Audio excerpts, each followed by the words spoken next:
Hello everyone, welcome to my channel online GS by Diwakar. यहाँ पे देखिए आज का जो ये लेक्चर है जिसमें हम लोग देखने वाले हैं लेक्चर नंबर 26। और इसमें हम लोग एनसीईआरटी की बात करेंगे। एनसीईआरटी में हम लोग कोपिन का कल फर्स्ट पार्ट देखे थे, इसमें सेकंड पार्ट देखेंगे। तो वीडियो स्टार्ट करने से पहले आपके सामने जो दिख रहा है ये आपका अनअकैडमी के कोर्सेज के बारे में जानकारी है, जो आप लाइव या वीकली टेस्ट इसमें प्लस कोर्सेज में आपको मिलेगा। अनलिमिटेड एसेस है, ये सारी चीज़ें यहाँ पे मेंशन की गई हैं। ठीक, यदि आप ज्वाइन करना चाहते हैं तो इसे ज्वाइन कर सकते हैं और हमारा रेफरल कोड आप यूज कर सकते हैं, जिससे आपको यहाँ पे डिस्काउंट मिलेगा। और डिस्काउंट ये देखिए आपका आज ही तक है, ये 7 से लेके 9 फरवरी तक। ठीक, 6 महीना का 1 मंथ आपको फ्री मिलेगा और 12 मंथ का लेने पे 4 मंथ का मिलेगा। इसके अलावा जो हमारी क्लासेज यहाँ पे चल रही वो फ्री क्लासेज चल रही है। ठीक, इसमें आपको पैसे देने की आवश्यकता नहीं है और आपको कोड कौन सा यूज करना है, अनलॉक कोड आप यही यूज कर सकते हैं, दिवाकर-1। ठीक, इसको यूज करके आप यूट्यूब पे भी, ये आपका यूट्यूब का अनअकैडमी लाइव, इस पे भी क्लास चलेगी। इसके अलावा अनअकैडमी का जो एप्लीकेशन है उस पे जाके आप फ्री या स्पेशल क्लासेस में इनरोल हो सकते हैं। और वहाँ पे हम लोग अभी देखिए माल्थस का सिद्धांत हम लोगों ने देखा, जनरल डिस्कशन किया। इसके अलावा वहाँ पे आज जो है हम लोगों ने क्या किया, 2012 का पेपर सॉल्व किया और डिटेल में। इसमें 25 क्वेश्चन आज सॉल्व हुआ है, कल जो है 25 और सॉल्व होगा, तो पेपर 2 आपका क्लियर हो जाएगा। ठीक है, तो ये वीडियो पूरा आप जो है वहाँ जाके देख लीजिएगा। तो चलिए यहाँ से स्टार्ट करते हैं हम लोग एनसीईआरटी का। ये चैप्टर नंबर 11 है और इसमें देखिए हम लोग सारणी में पूरा देख लिए थे। अब यहाँ पे एक एक जो जलवायु समूह है उसका डिस्कशन कर लेते हैं अलग अलग। तो ये आपका जो है उष्णकटिबंधीय जलवायु की बात है, यानी कि जो ग्रुप ए है, 5 भागों में इन्होंने डिवाइड किया था, A B C D E, और लास्ट वाला एफ या इसे एच कहा गया था। तो यहाँ पे आप देख सकते हैं, ऊपर आपको एक बार दिखा दे रहे हैं पूरी सारणी। ठीक, और यहीं से आपका प्रश्न पूरा मिल जाएगा, जो परीक्षा में आपसे पूछा जाएगा वो आपका यहीं से मिल जाएगा। ये चीज़ें हमने आपको मेंशन कर दिया था। इसमें आपका A F A M A W है, प्रश्न आपका इसी से बनेगा, यही आप याद रखिएगा। तो ये पूरा आपका जो सामने है वो क्लियर हो जाएगा। अब इनकी विशेषताएं अलग अलग क्या हैं उसको आगे हम लोग यहाँ पे देख लेते हैं। ठीक है, तो सबसे पहले ए यानी उष्णकटिबंधीय जलवायु की बात हुई।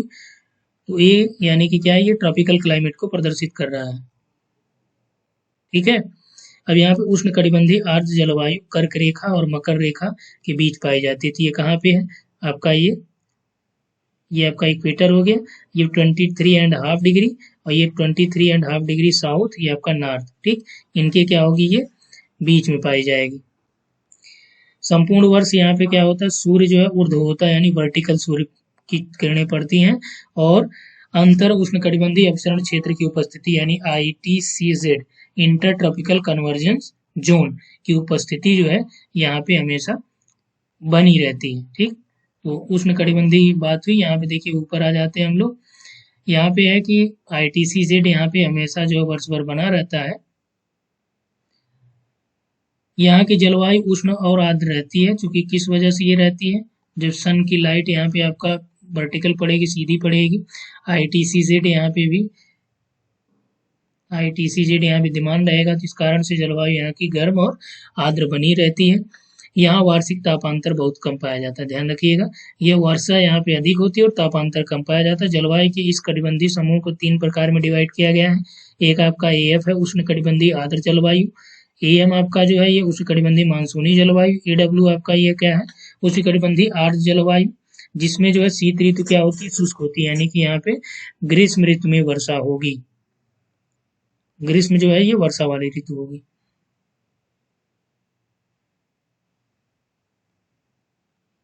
ठीक, तो नेक्स्ट आइए यहाँ पे।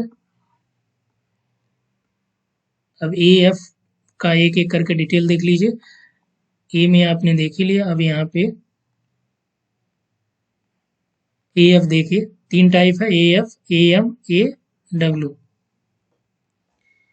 उष्णकटिबंधीय आर्द्र जलवायु विषुवत रेखा की यानी विषुवत वृत्त के निकट पाई जाती है। इस जलवायु का प्रमुख क्षेत्र कौन सा है, दक्षिण अमेरिका का अमेजन बेसिन। ये देखिए, ये लाइन आपके लिए मोस्ट इंपॉर्टेंट है। ये सभी, क्योंकि ये आपका क्षेत्र पूछा जाता है कि इसका विस्तार कहाँ पे है। तो दक्षिण अमेरिका का अमेजन बेसिन, पश्चिमी विषुवतीय अफ्रीका और दक्षिण पूर्वी एशिया के जो द्वीप हैं।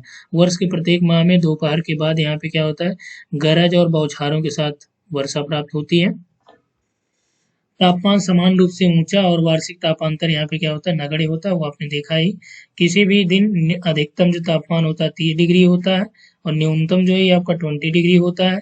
इस जलवायु में सघन वितान और व्यापक जैव विविधता वाले उष्णकटिबंधीय सदाबहार बन पाए जाते हैं। तो यहाँ पे क्या हुआ, सदाबहार बन पाए जाएंगे। ठीक, कौन से बन होंगे, सदाबहार होंगे।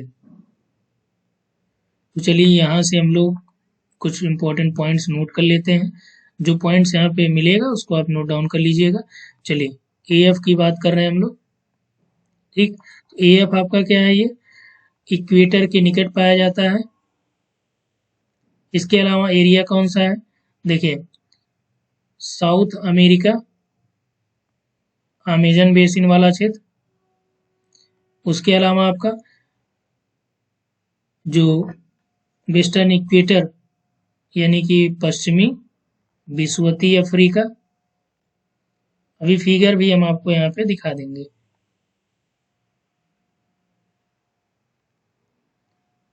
ठीक, उसके अलावा क्या है यहाँ पे, दक्षिण पूर्वी एशिया, दक्षिण पूर्वी एशिया।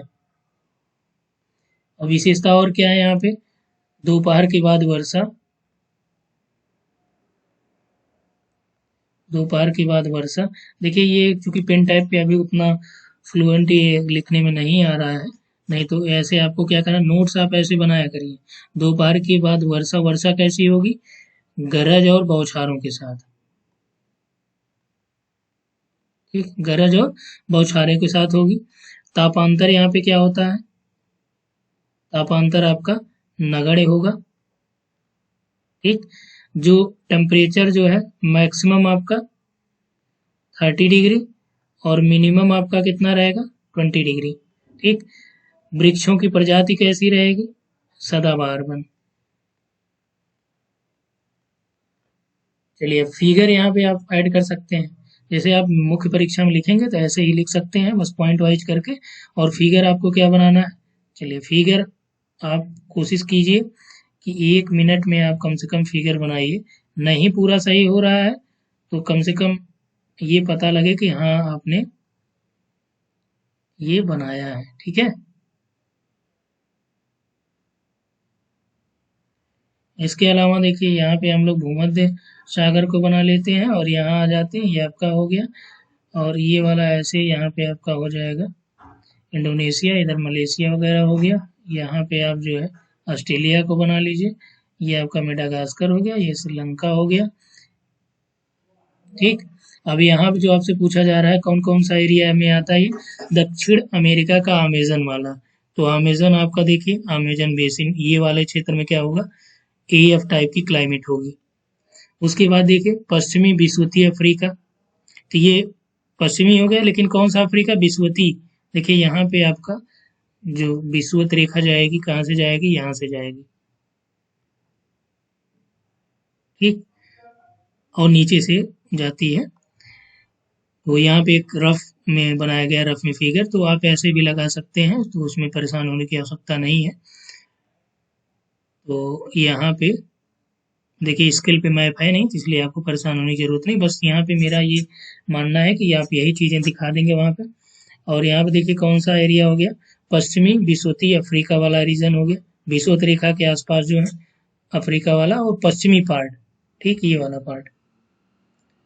उसके बाद देखिए दक्षिण पूर्वी एशिया, साउथ ईस्ट एशिया, ये वाला रीजन पूरा, इंडोनेशिया मलेशिया ये सब आपका, इसमें वियतनाम हो गया, ये सभी दक्षिण पूर्व में आ जाएंगे। चीन को भी आप ले सकते हैं, हालांकि ये आपका दक्षिण पूर्व में नहीं होगा, ये आपका पूर्वी एशिया के अंतर्गत आ जाएगा। यहाँ पे बना लीजिए इनको, जापान के 4 द्वीपों को। ठीक है, ये आपका क्लियर हो गया। चलिए नेक्स्ट हम लोग आते हैं, नेक्स्ट है मानसूनी जलवायु।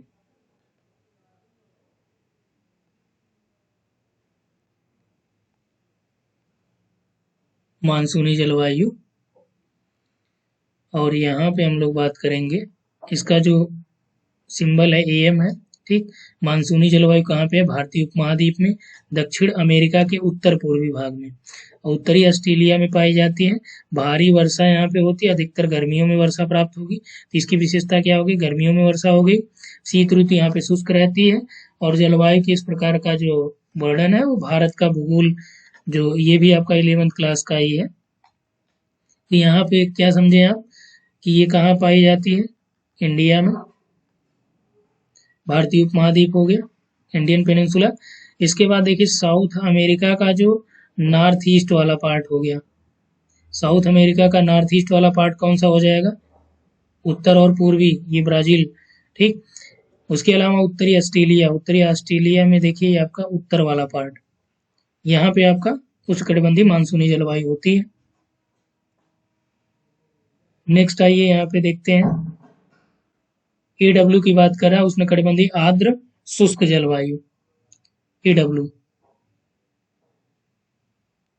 यहाँ पे देखिए ये आपका AF प्रकार के जलवायु प्रदेशों के उत्तर एवं दक्षिण में पाई जाती है। तो AF जहाँ पे मिलता है आपका, उसके उत्तर और दक्षिण में उष्णकटिबंधीय आर्द्र या शुष्क जलवायु पाई जाती है। इसकी सीमा महाद्वीपों के पश्चिम भाग में शुष्क जलवायु के साथ और पूर्वी भाग में CF और CW प्रकार की जलवायु के साथ पाई जाती है, ध्यान रखिएगा, मध्य अक्षांशों वाली, ठीक। विस्तृत AW जो जलवायु है दक्षिण अमेरिका में स्थित ब्राजील के वनों के उत्तर और दक्षिण में, बोलीविया, पैराग्वे के निकट भागों में, सूडान में, मध्य अफ्रीका के दक्षिण में पाई जाती है। इस जलवायु में वार्षिक वर्षा AF और AM की तुलना में कम होती है।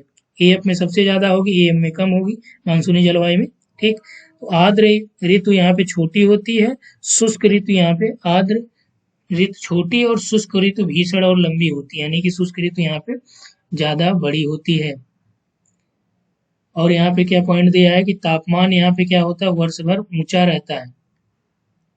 शुष्क ऋतु में दैनिक तापांतर सर्वाधिक होता है। और इस जलवायु में किस प्रकार के वन पाए जाते हैं? पर्णपाती वन और पेड़ों से ढकी हुई घास भूमियां, ठीक। ये क्लियर हुआ। AW में आपका क्या क्या पाया जाएगा? पर्णपाती वन है, पेड़ों से ढकी भूमियां, बोलीविया, पराग्वे, सूडान, मध्य अफ्रीका, यहाँ तक इसका विस्तार है। दक्षिण अमेरिका में ब्राजील के वनों में भी ये पाया जाता है। तो घास भूमियां जो है ये किस प्रकार की? AW में आ जाएंगी, ठीक। चलिए नेक्स्ट देखते हैं, शुष्क जलवायु की बात कर लें।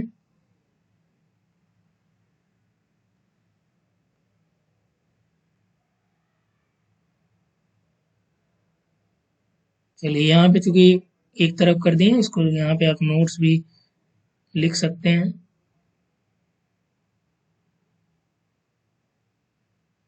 शुष्क जलवायु यानी बी टाइप की जो जलवायु है उसकी बात कर लेते हैं। शुष्क जलवायु की विशेषता अत्यंत न्यून वर्षा होती है। पहली विशेषता बी टाइप के क्लाइमेट की क्या है? वर्षा न्यून, यानी कि लो लेवल पे, ठीक। पादपों की वृद्धि के लिए ये पर्याप्त नहीं होती। यह जलवायु पृथ्वी के बहुत बड़े भाग पर पाई जाती है। तो प्रश्न आएगा कि पृथ्वी के सबसे अधिक बड़े विस्तृत भाग पे बी टाइप की क्लाइमेट होगी, जो विषुवत वृत्त से 15 डिग्री से लेकर 60 डिग्री दोनों उत्तर और दक्षिण दोनों गोलार्धों में, ये 0 हो गया ना, यहाँ से मान लीजिए 15 से 60 आपका उत्तर और दक्षिण अक्षांशों के बीच ये विस्तृत है। 15 डिग्री से 30 डिग्री के निम्न अक्षांशों में यह उपोष्ण कटिबंधीय उच्च वायुदाब क्षेत्र में पाई जाती है। तो 15 से 30 के बीच जो है ये निम्न अक्षांशों में उपोष्ण उच्च कटिबंधीय वायुदाब क्षेत्र में पाई जाती है, जहां तापमान का अवतलन और उत्क्रमण होता है। यहाँ पे क्या होता है? 15 से 30 डिग्री के बीच तापमान का अवतलन और उत्क्रमण होता है, ठीक। यहाँ पे ये कलर इसका थोड़ा सा चेंज कर दिया जाए। जहाँ क्या होता है? जहाँ तापमान का अवतलन और उत्क्रमण होता है, वर्षा ये नहीं होने देता। महाद्वीपों के पश्चिमी सीमांतों पर, ये मोस्ट इंपॉर्टेंट है, पश्चिमी सीमांतों पर ठंडी धाराओं के आसन्न क्षेत्रों, विशेषतः दक्षिण अमेरिका का पश्चिमी तट, और यह जलवायु विषुवत वृत्त की ओर अधिक विस्तृत है, तटीय भाग में पाई जाती है। मध्य अक्षांशों में विषुवत वृत्त से 35 डिग्री से 60 डिग्री उत्तर और दक्षिण के बीच यह जलवायु महाद्वीपों के आंतरिक भागों में पाई जाती है, जहां पर्वतों से घिरे होने के कारण प्रायः समुद्री आर्द्र पवनें यहाँ पे नहीं पहुंच पाती हैं। तो इसका मतलब आपने यहाँ पे समझा।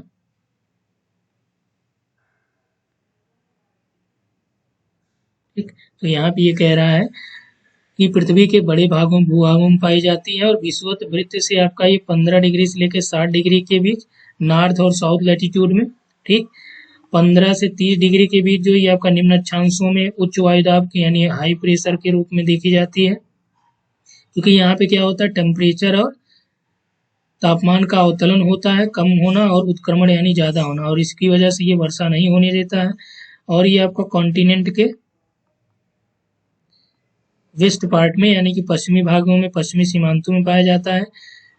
ठंडी धाराओं का जो क्षेत्र होता है, विशेषकर जो है यदि आप दक्षिण अमेरिका की बात करें तो इसके पश्चिमी तट पे, यहाँ वाले एरिया पे, यह जलवायु विषुवत वृत्त की ओर अधिक विस्तृत है, विषुवत रेखा की तरफ इसका ज्यादा विस्तार है और महाद्वीपों के पश्चिमी भागों में पाई जाती है। साथ ही साथ ये तटीय भागों में भी पाई जाती है और मध्य अक्षांशों में 35 से लेकर 60 के बीच, उत्तरी और दक्षिण अक्षांशों के बीच जलवायु ये क्या होती है, महाद्वीपों के आंतरिक भाग में पाई जाती है। और ये इसलिए होती है क्योंकि यहाँ पे मान लीजिए पर्वत है तो, और आंतरिक भाग में बारिश पहुंच नहीं पाएगी, आर्द्र जो है यहीं पे आपका रुक जाएगा, इसलिए ये बीच में पाई जाती है।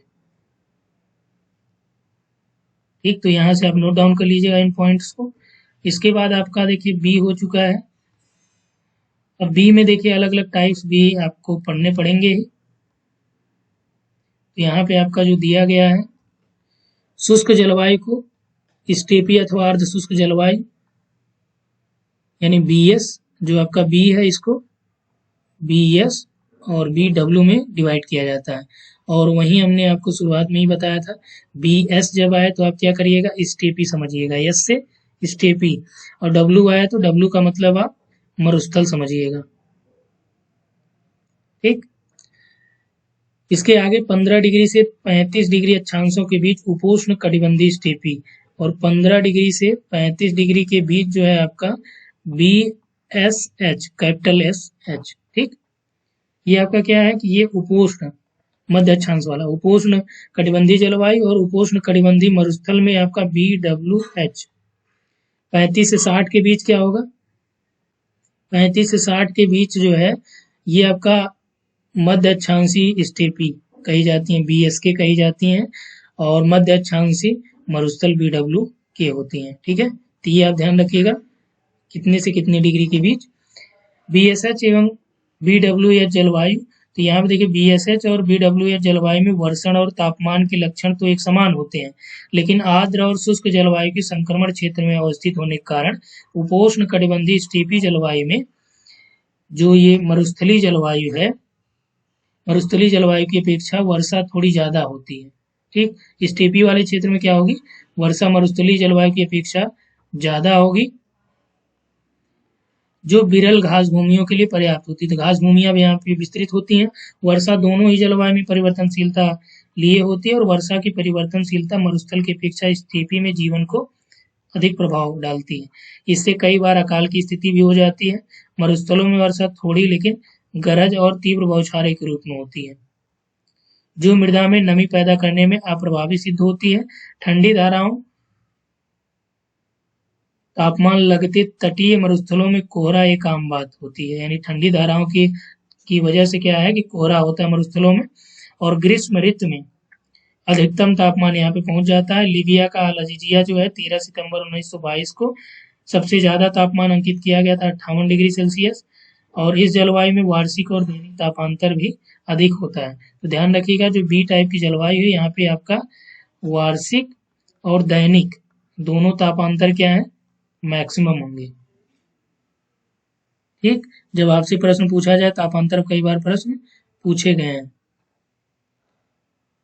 तो यहाँ पे हम लोग जो है आगे देखते हैं, कोष्ण शीतोष्ण यानी उपोष्ण शीतोष्ण आप इसे कहते हैं। मध्य अक्षांशीय जलवायु सी टाइप की जो होती है, मध्य अक्षांशों में आपका 30 से लेकर 50 डिग्री के बीच होती है। और कहाँ पे होती है, ध्यान रखिएगा, महाद्वीपों के पूर्वी और पश्चिमी सीमांतों पर। कहाँ पे, सीमांतों में, एकदम बॉर्डर पे होती है। ठीक, 30 से 50 के बीच। इस जलवायु में सामान्यतः ग्रीष्म ऋतु क्या होती है, ये उष्ण होती है, और शीत ऋतु मृदुल होती है।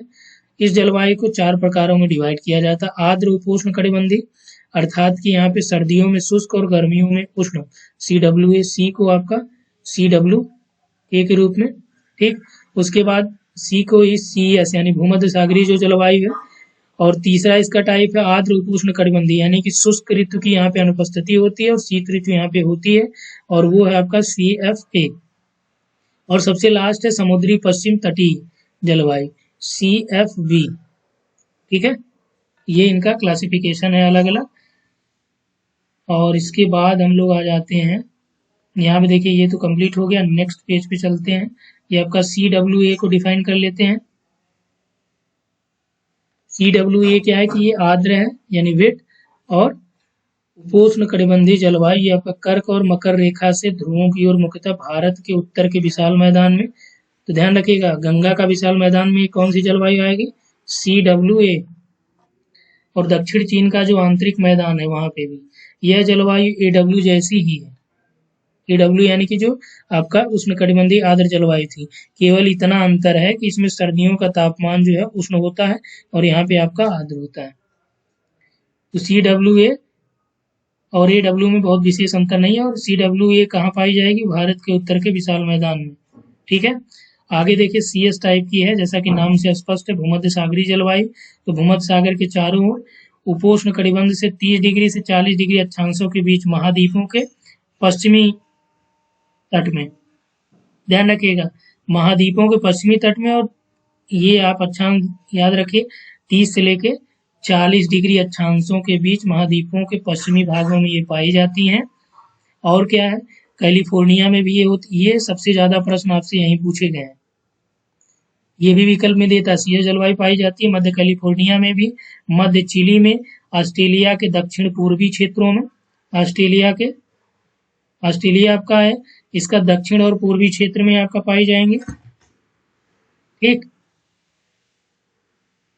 ऑस्ट्रेलिया का दक्षिण पूर्वी क्षेत्र। इसके अलावा देखिए दक्षिण पश्चिमी तट पे, तो जो तटीय क्षेत्र है ये आप ध्यान रखिएगा, CS जो है ये आपका यहाँ पे पाई जाएगी। ये क्षेत्र ग्रीष्म ऋतु में उपोष्ण कटिबंधीय उच्च वायुदाब और शीत ऋतु में पछुआ पवनों के प्रभाव में आ जाते हैं।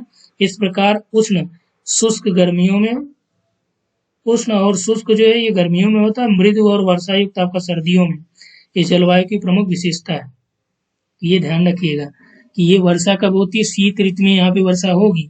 प्रमुख विशेषता यही है, शीत ऋतु में वर्षा, ग्रीष्म ऋतु यहाँ पे सूखा। ग्रीष्म ऋतु में औसत मासिक तापमान 25 डिग्री और शीत ऋतु में आपका 10 डिग्री से कम रहता है। और वार्षिक वर्षा 35 से लेकर 90 के बीच होती है। ठीक, तो यहाँ पे हो गया CS। और तो आज हम लोग CS ही देखते हैं, CFA CFB कल देखेंगे। ठीक है, और जो आपका विश्व जलवायु से प्रश्न बनेगा वो आपका डायरेक्ट प्रश्न, पूरा प्रश्न यहीं से बनता ही है। ठीक, तो इसको आप ध्यान रखिएगा क्योंकि ये प्रश्न आपके लिए बहुत ही महत्वपूर्ण भी है। और जो यहाँ से पूछे जाते हैं, जैसे आपका दे दिया सही कथन कौन सा है, कथन कारण में भी बना देता है, तो ये चीजें आपको ध्यान रखनी है। इस पे भी प्रश्न मैं कराऊंगा अलग से, क्योंकि देखिए ये पूरा NCERT हम लोग कवर कर रहे हैं तो थोड़ा सा आपको टाइम लगेगा कंप्लीट होने में, क्योंकि बहुत डिटेल जब विस्तृत डिस्कशन हम लोग करते हैं तो यहाँ पे आपका देखिए काफ़ी टाइम भी हो जाता है, 25 मिनट के आसपास हो गया है ये। तो आज का सेशन यहीं तक रहेगा। Thanks for watching.